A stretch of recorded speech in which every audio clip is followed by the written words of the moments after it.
gas සිලින්ඩරේ දෙකට කපලා මේ ගෑස් සිලින්ඩර මේ ගෙවල් වල පාවිච්චි කරගන්නේව නෙමෙයි අර වාහන වල එහෙම ගෑස් ලෝඩ් කරන්නේ ඒ ගෑස් සිලින්ඩර් දෙකට කපලා මේ විදියට මෙතන කපලා ඉවරලා ෆෑන් එක හයි කරලා තිනවා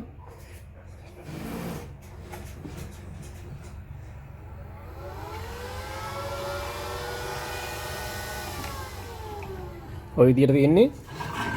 මේ විදියට පොප් රෙඩ් කරලා තියෙනවා තාම පේන්ට් කරලා නැහැ මේ ඇතුළත් පේන්ට් කරන්න ඕන පිටත් පේන්ට් කරන්න ඕන දර ඕන නම් දර අඟුරු ඕන නම් අඟුරු මේ විදියට ලොකුවට බකට් එක හදලා තියෙනවා අමානු වලින් ඔය විදියට තියෙන්නේ ඊට පස්සේ මේ කෑල්ල මෙතනින් දාන්න පුළුවන් ඔය විදියට තමයි තියෙන්නේ මේ කෑල්ල අයින් කරලා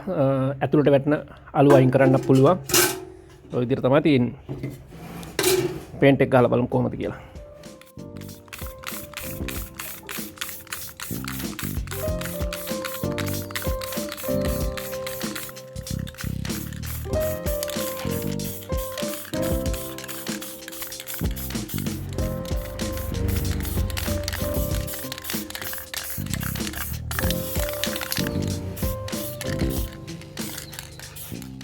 ඔය විදියට පේන්ට් කරලා ඉවරුණා